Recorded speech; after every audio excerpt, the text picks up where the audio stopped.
Welcome into another edition of The Session with Londa and David.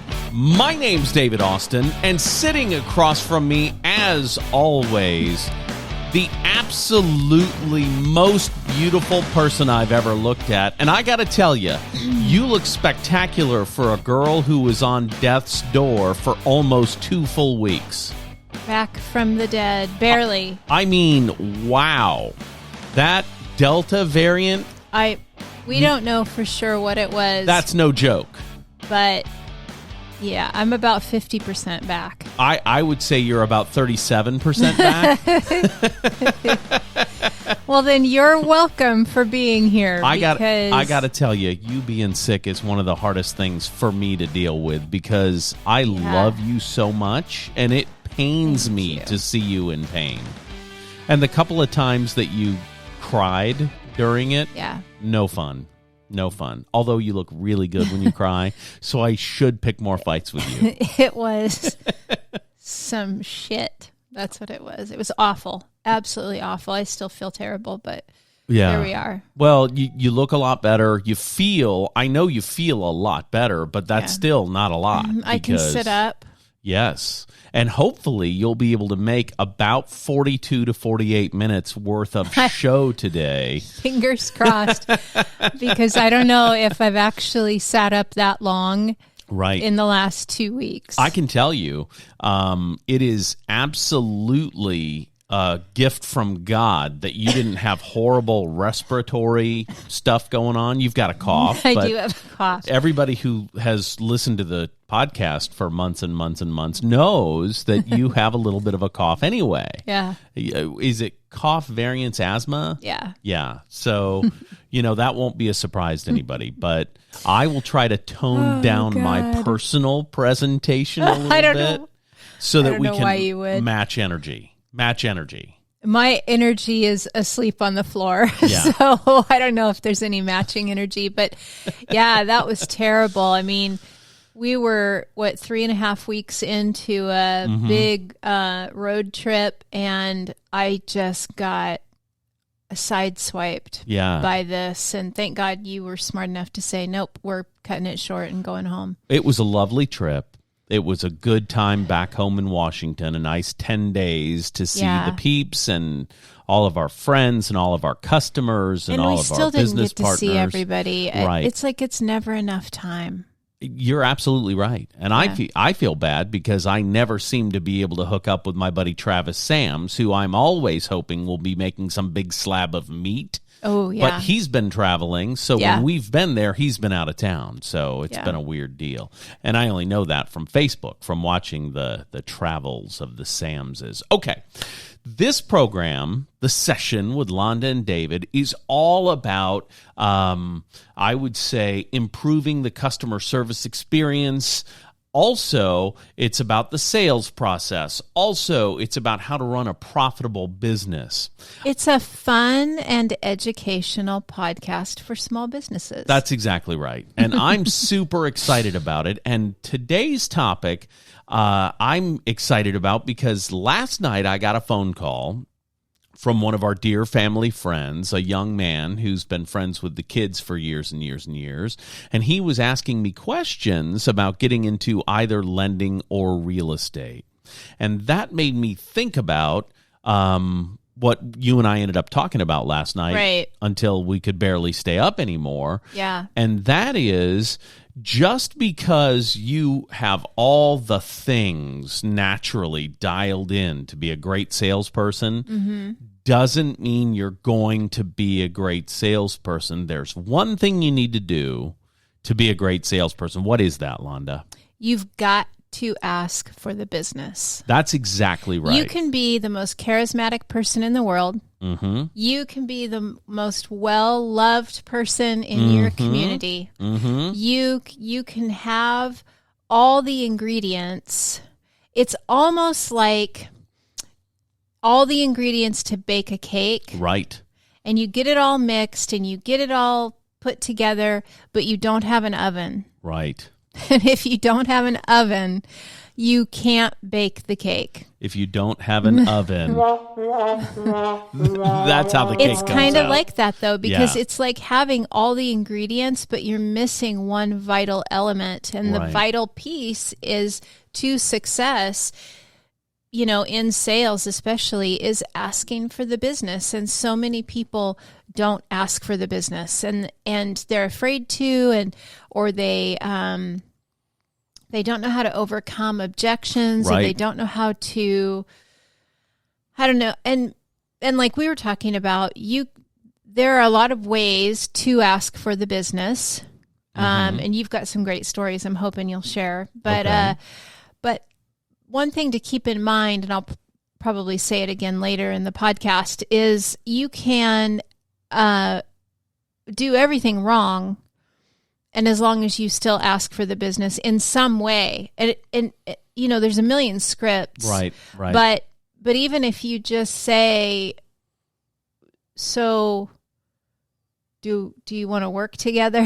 I mean, Right. so do you, so now is when I ask you for your business. Like, you can literally be that unpolished, if you will, Right. and still get deals because you're asking for the business. You can be a professional visitor, and that's the kind of salesperson that goes to call on a bunch of people, but never asks for the business. Ooh. There are salespeople Yeah. that I know and love, Right. who are really good at putting together presentations and are really good at having Dropping off pop buys, as we call them. absolutely, and who are great with product knowledge, but they don't understand the psychology of sales, and they don't ask for the business. So they wonder Right. why years and years into a middling sales career, being very well liked, mind you, Yeah. they don't have more business, and they Right. don't understand it. And the reason is, and I can think of maybe 20 people that I've known in my life who I thought were very smart, very charismatic, very well spoken, just okay at sales, Yeah, they because just can't get the deal done. they lucked into the deal. You Right. know what I mean? Yes. People like them, so they throw them a deal, Right. but they're not saying, hey, listen, you and I have been hanging out a long time. We have really good chemistry. Don't you think your clients deserve this kind of relationship with me? Who can I call today? It's that simple. Yeah. It's really that simple. And, in training in sales over the years, from broadcast sales training to mortgage training that I've done with people, it's unfair for a new loan officer or new broadcast salesperson to come with me on a sales call. And here's what I mean. I don't seem like I'm working when I'm on a sales call. Right. I seem like I'm just hanging out, being your buddy and high-fiving. Right. But the one thing that happens every single time is I close on an appointment, or I close on the next thing, right? Right. I'll never forget the Century 21 party that I went to, their logo reveal. Yeah. And I went there with one purpose in mind, and that was to make an appointment with a real estate agent that I do not currently do business with. That was my one goal at that party. And it was fun to see everybody, and it was awesome to high five Ukum and, see everybody there, talk to Jeremy, the big guy in lending, and see my buddy James Atwood. That was a lovely social event, but I left once I closed on an appointment with a realtor I didn't currently do business with, and that realtor is now my wife sitting across from me. You can close a deal. That's for sure. That's true. I think that people get stuck. They don't know how to ask for the business, and I think that's something you don't need to get stuck on. Right. Like I said, there's a lot of scripting. Some common scripting, that I've heard is, so, now that we've answered all your questions, is there any reason why we can't work together?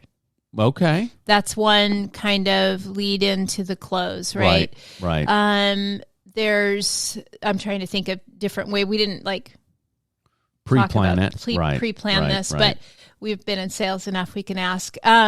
So I often will say, do you have any other questions for me? And if they say no, I say, great, let's get it done. And we start doing the contract. I love that.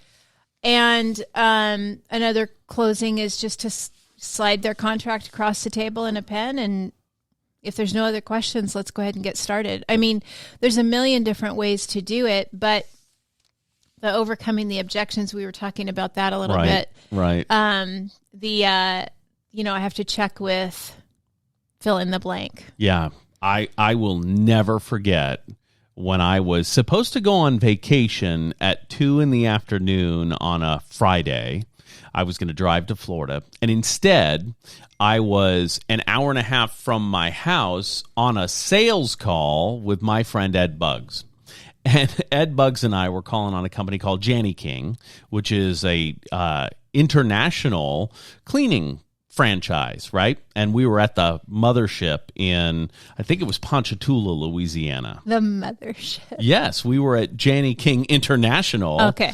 And this was years and years ago. And when I say years and years, I think it was 20 years ago when Ed and I went on this sales call, and we're there with the founder of the company. And we're having a lovely lunch. Apparently, they own an entire block of Ponchatoula, Louisiana, and the restaurant underneath is part of their holdings.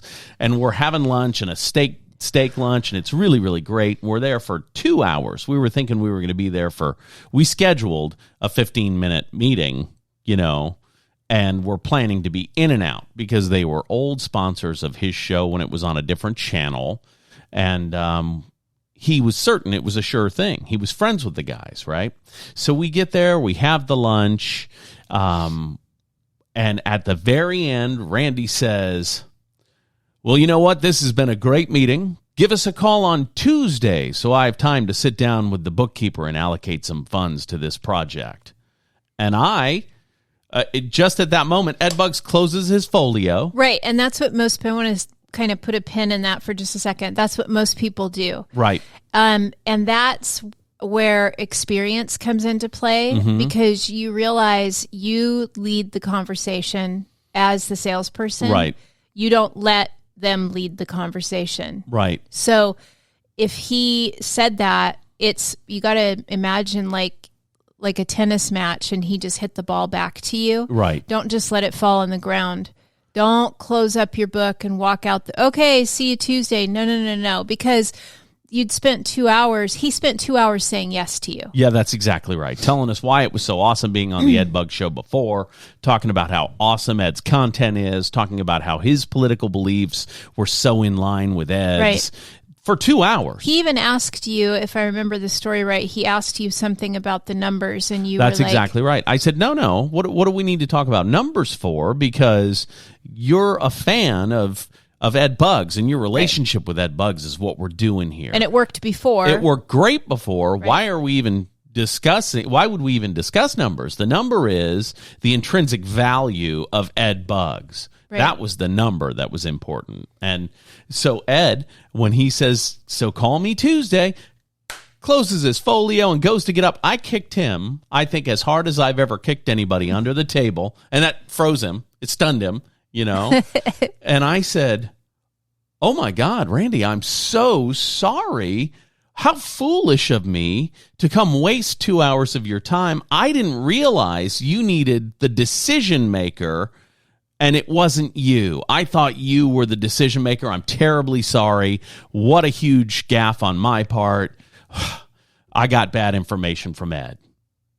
Mm-hmm. And that made him so angry, right, that he grabbed the contract that was in front of me, pulled it in front of him, signed it, and said, I don't need anybody else's permission to do this. I started this company.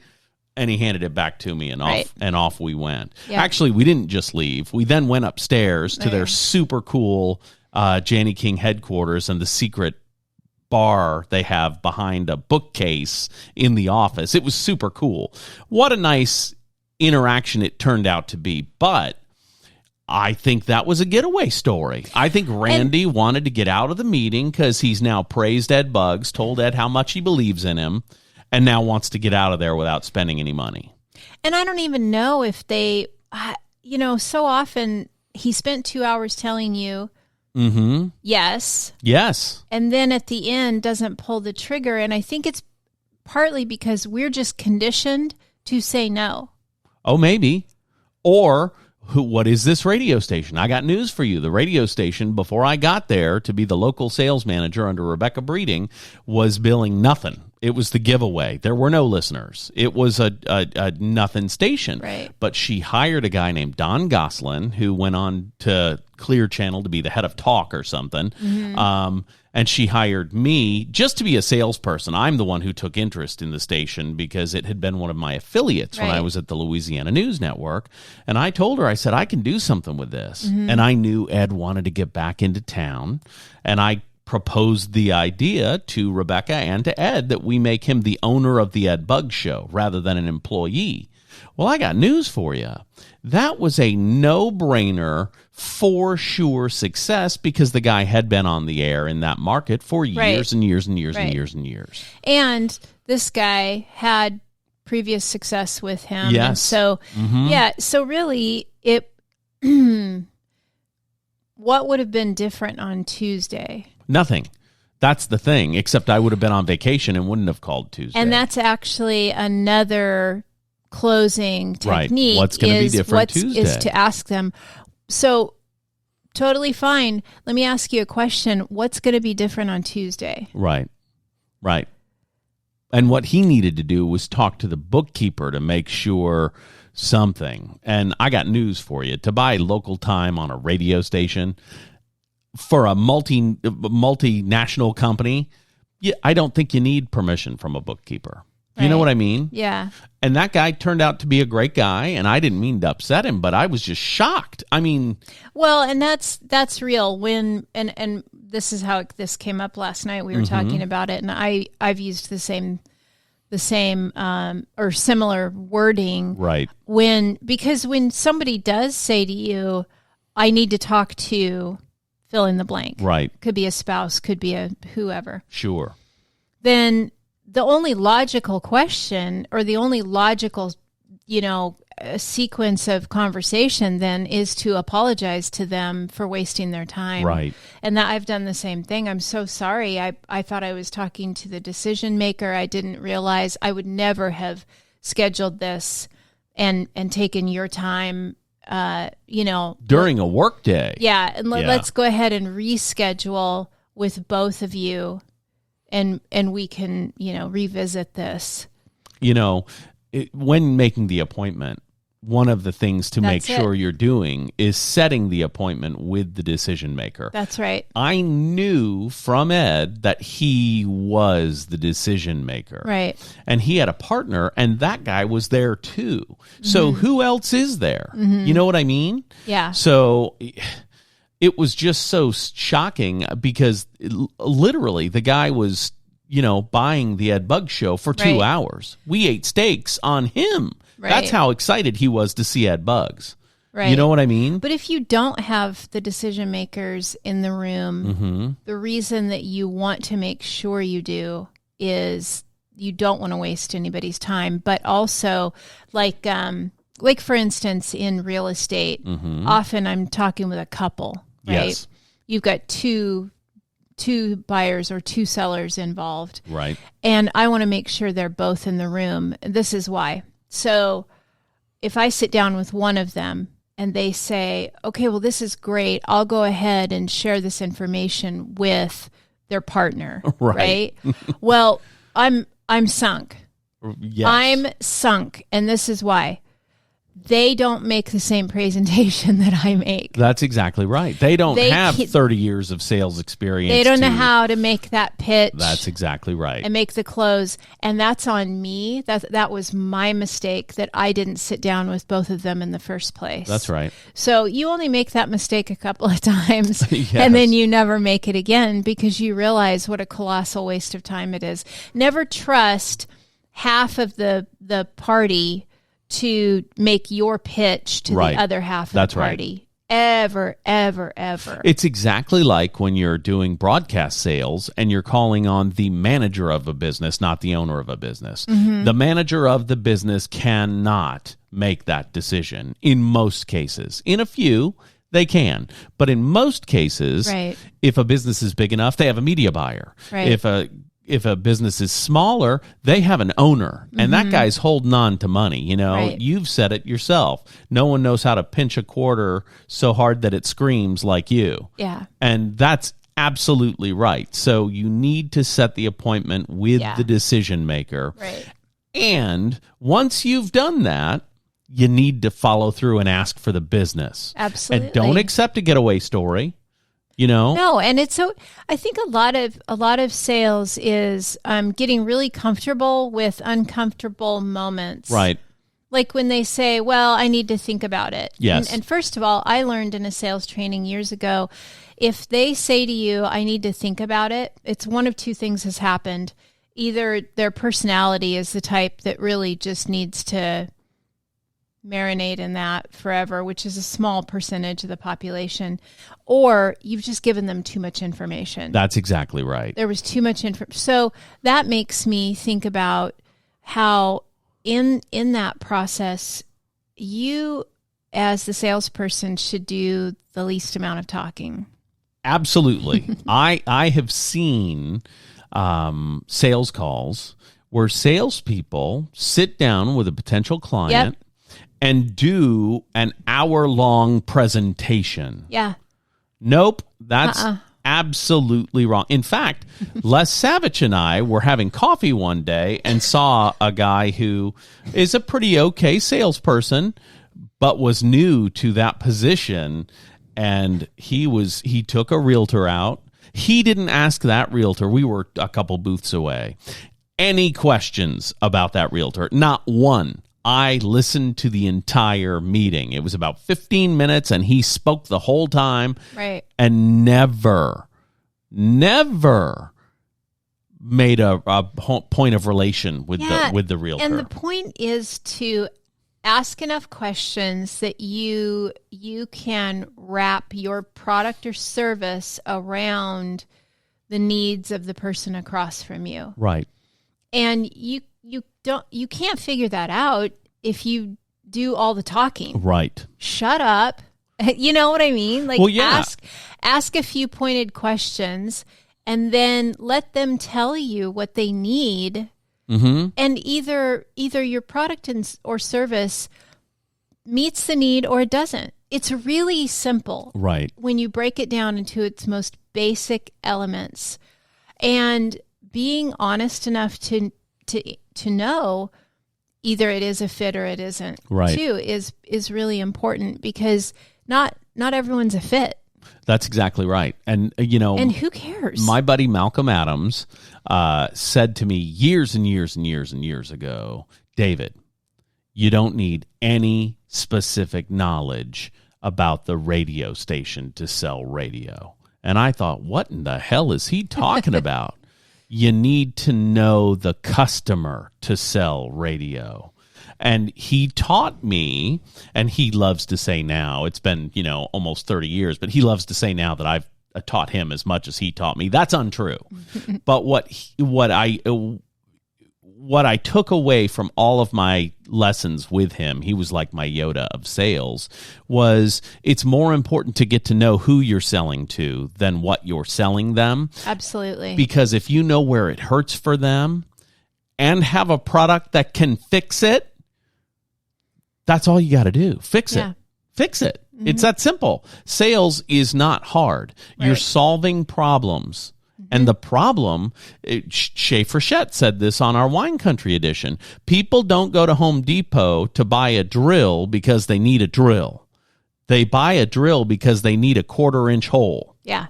Well, that makes perfect sense. You got to make it feel better. That's the magic. Yep. And if you don't ask questions and you're only presenting what you have to offer, you're never going to make them feel better. Yeah. It's very interesting. Mm-hmm. When you look at sales as someone who needs to buy something. Mm-hmm. A lot of salespeople don't consider themselves someone who needs to buy something when they're selling. They consider themselves to be the expert, so they can't relate to the person they're selling to. Right. You know what I mean? I do, and that's what once you believe you're the expert and no one knows more than you, you're sunk. Yeah. And you'll fight with customers too. Uh-huh. You know, there's a salesperson who I've been dear friends with for years and years and years and years, but that guy loves to argue, and he will tell you every reason not to buy something from him. I mean, it's nuts. It's crazy. Super guy, great guy.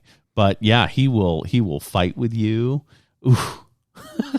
Well, I just circling back to asking for the business. I Yes. think that, like I was saying earlier, you can do everything wrong, and as long as you still ask for the business, I think you learn to be successful. Right. You know, and I do think that the easiest thing to say to people, easiest thing in the world, is, do you have any other questions? Have I answered all your questions? Mm-hmm. Is there any reason why we can't work together? Right. And then be ready to field those reasons if there are some. And a lot of people don't ask that question because they don't want to feel the rejection. You used to coach a lender, and I'm not going to say who it is, super nice guy. He didn't like rejection, so he never directly asked you for the business ever when he was calling on you. Do you remember that? Yeah. And you told him that, right? In one of your coaching sessions. Maybe, I don't remember.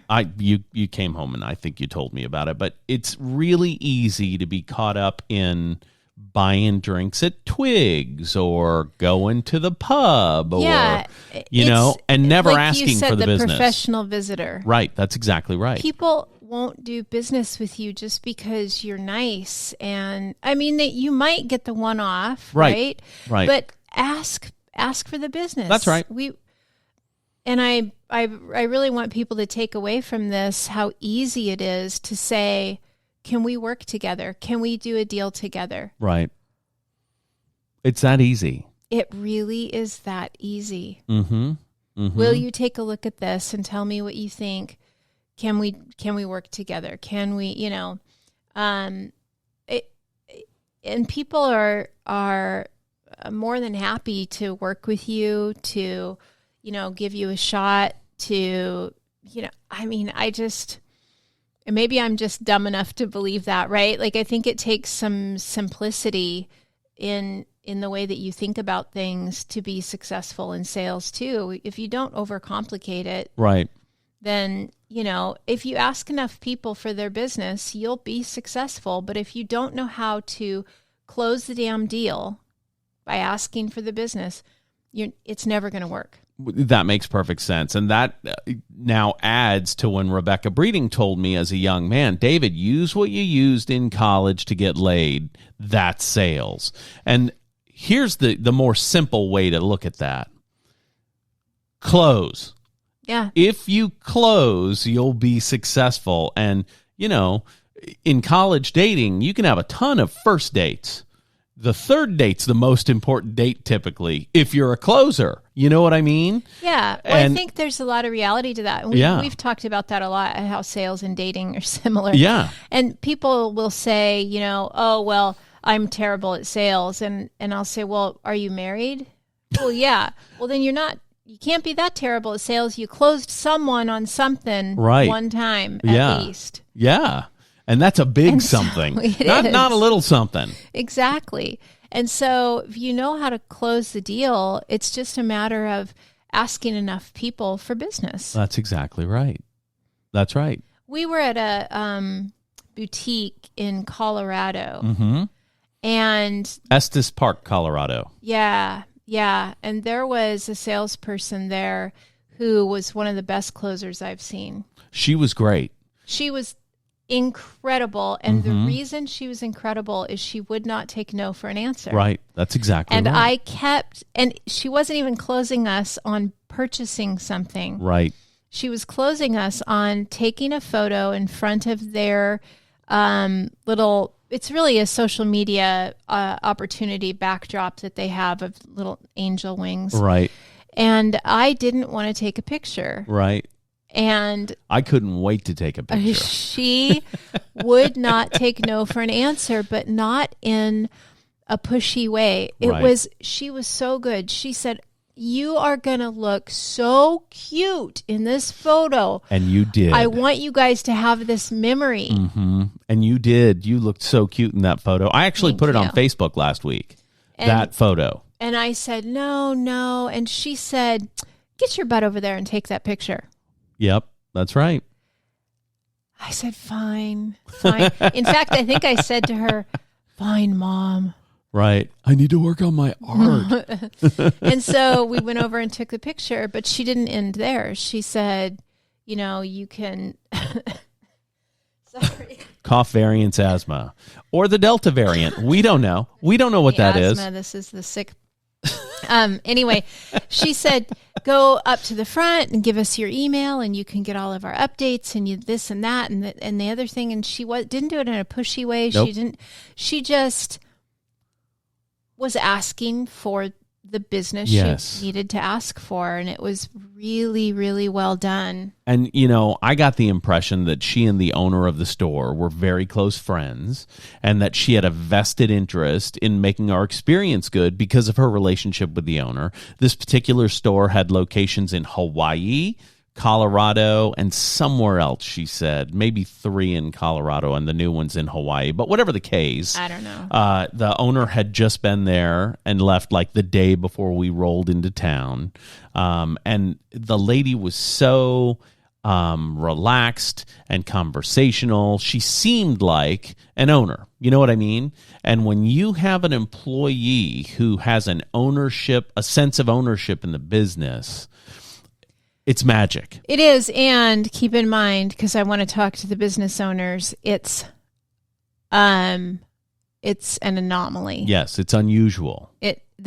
And you can't ever expect your employees to care about the place the way you do. That's exactly right. I heard Gary Vaynerchuk saying something like that the other day on some podcast. Yeah, you're a fool. Yeah. If you think that they will care the way you do. And he was talking about how, he wants to own a professional sports franchise. So he's motivated to crush it so he can make millions of dollars. Right. And then he said, however, I can't be mad if I have an employee who wants to make $200,000 a year only and have good life balance. He said, I can't complain about that. And guess what? They're the best employees in the world too. Right. And I get it. You know what I mean? You get to a point in your life where you really do expect all the people that work with you to have the same level of interest. They don't.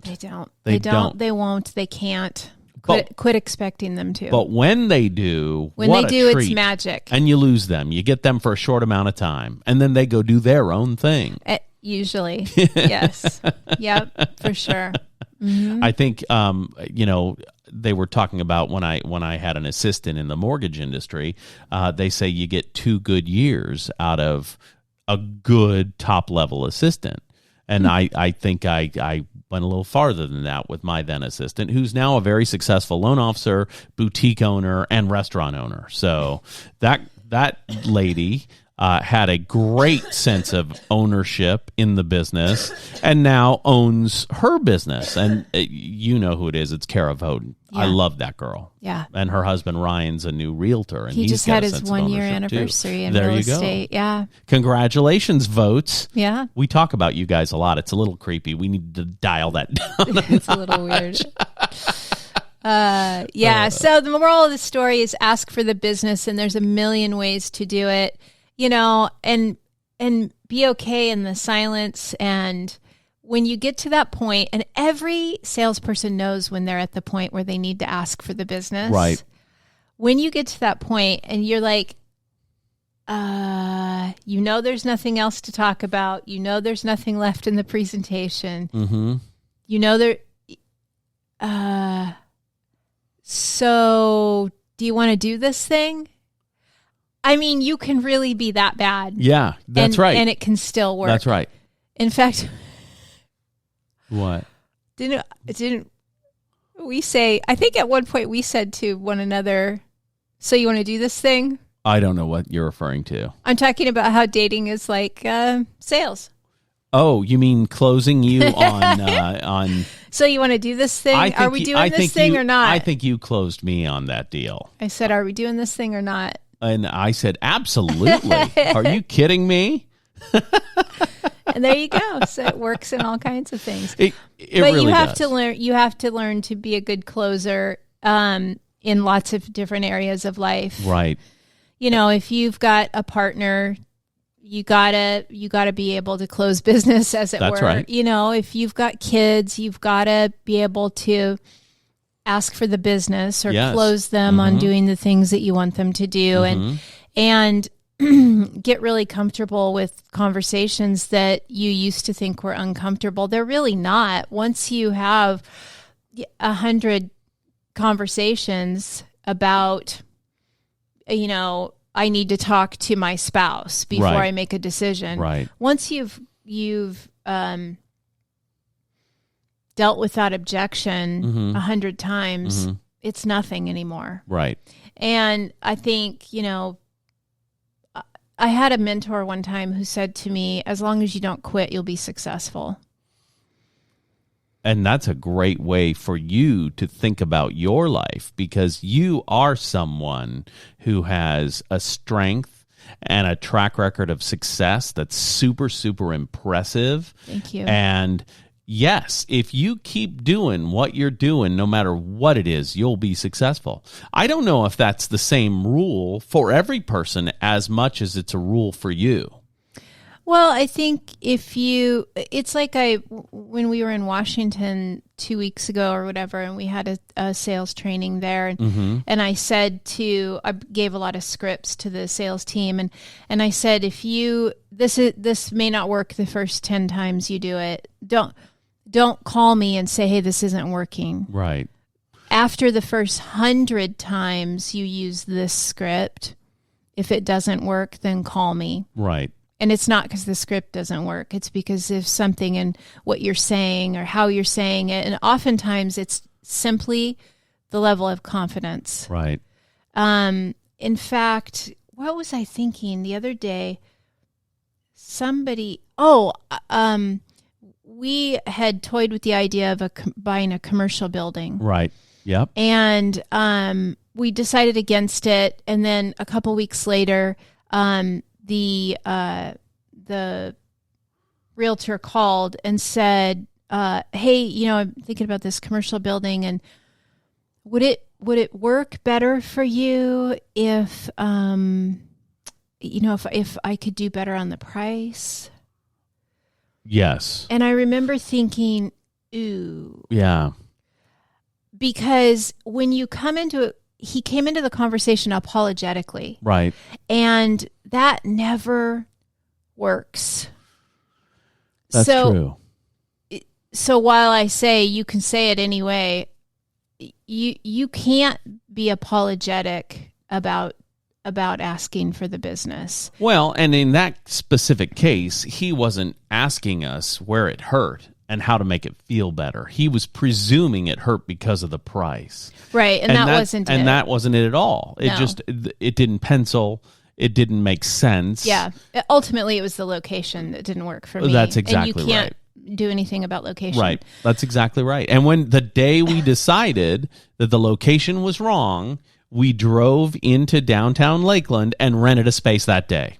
Anyway, there you have it, and there it is.